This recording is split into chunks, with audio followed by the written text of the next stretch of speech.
So I'm your host, Jack Inman, and today we have somebody who's going to talk to us about things that a first-time home buyer would need to know. So Kelly, why don't you introduce yourself and then sort of give a background about the company you're with, your team, and then why you chose this topic in particular. Yeah. So I'm Kelly Blake. We are at the Morrow Group office, brokered by eXp Realty here in Bartlett, Tennessee. There's about 20 agents on our team. I chose to talk about first-time home buyers. I really like working with first-time home buyers. They're fun. They have been working really hard to get somewhere in a position where they can buy a house, and it's just a really exciting next step for them, and being able to walk along with them through that process, however long it takes, is really exciting, and it's being able to see them through to that goal is really satisfying and exciting for us. So it's a good topic. That's good. And I know first-time home buyers, they're watching TV. They have all these misconceptions about what it takes to buy a home. And so I think you're going to talk about three things in particular that they need to know. Yeah. The first one that's most important that a lot of people maybe don't realize or don't think about is, your financial situation is what it all hinges on. So knowing your own personal financial health, and talking to a lender, talking to your financial planner, saving for your down payment, knowing your credit score, but not just your credit score, but your credit record. And knowing, what's on your credit score, why does it look the way it does, is there anything you could do to help it, that kind of a thing. Just knowing that going from paying a rent to paying a mortgage is different. Maybe it will be less, that's the goal for a lot of people, but being able to, take on the costs of hidden maintenance with being a homeowner that maybe your property management group pays for, or your landlord if something breaks.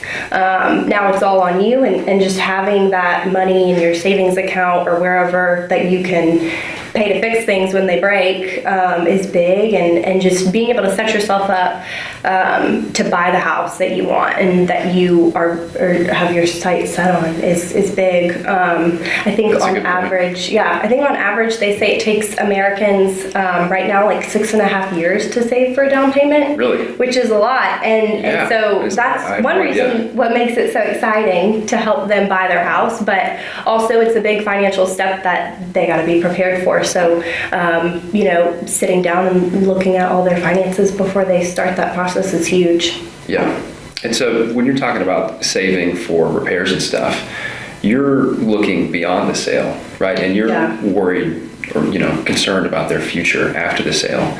Do you help them plan for repairs that might arise in the future? Is that something? We ask them to look with their mortgage lender and just make sure when they pre-approve you, you can talk to them about that and just see, do I really have the money to do this? And that is the best person to talk to. Getting set up with a good lender is critical to the success of buying a home, and they'll help you look, and maybe your financial planner helps you look and see where can you start saving more, cutting back or what have you, and getting ready to make that big purchase. Yeah, that's a good point, because I think a lot of agents focus on the sale and don't really look beyond that. Yeah. But that's a big part of homeownership, is having money to make those repairs after the sale. Absolutely. So that's great. Yeah. The other biggest thing that I tell homeowners and clients, that people that are looking to buy their house, is, find a good agent. So not all agents were created equally. And just, maybe don't use the same person that your family's been using for 15 years. Find someone that you connect with, that you trust, that is consistently communicating with you and getting you the help that you need. I think a lot of times people don't realize, a lot of buyers don't realize that it doesn't cost them a whole lot to use an agent. So buyers don't pay for commission. That comes out of what the seller does not make on the price of their home. Buyers will pay a brokerage fee, so shop your brokerage fee around. See who in town has a lower brokerage fee.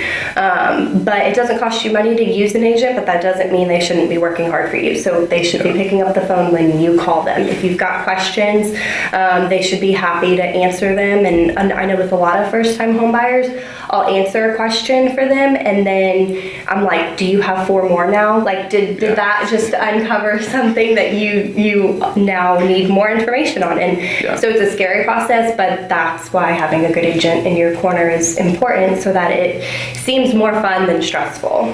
That's good. Yeah. That's a good point. There are a lot of agents, and I think a lot of home buyers that are new assume they have to pay some large sum to use an agent, because I've seen a lot that try to tackle it on their own, not realizing that they can use an agent that's basically already been paid for by the seller's side. Right. Yeah. Exactly. So when you pay for that, and it's rolled into what the seller does not make on their home, and it's well worth it if you can find an agent that you trust and will communicate with you and works for you. So it's definitely the right move, and hooking up with the right one is important.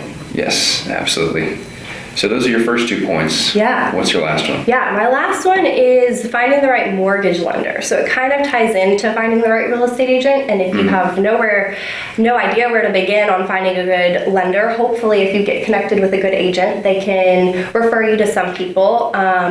Using a local lender is usually people's best bet at closing. Usually listing agents like to see local lenders. It kind of gives you a leg up if you get 2 identical offers and you've got a local lender or a national lender. They might default to the local lender. They're easier to get on the phone. They'll work on the weekends.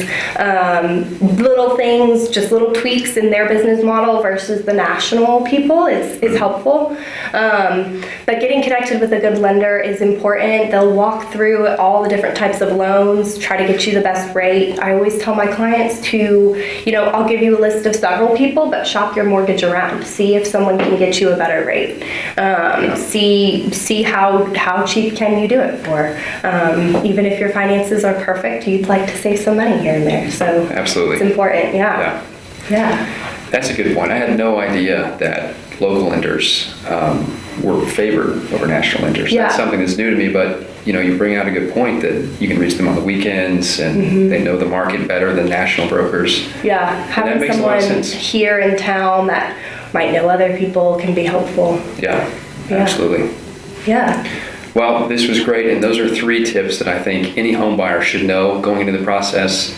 And I really think that would help a home buyer as they move through towards closing. Absolutely. Hope that helps. Well, thank you very much for coming on. I appreciate it. Absolutely. Of course. Thank you for having me.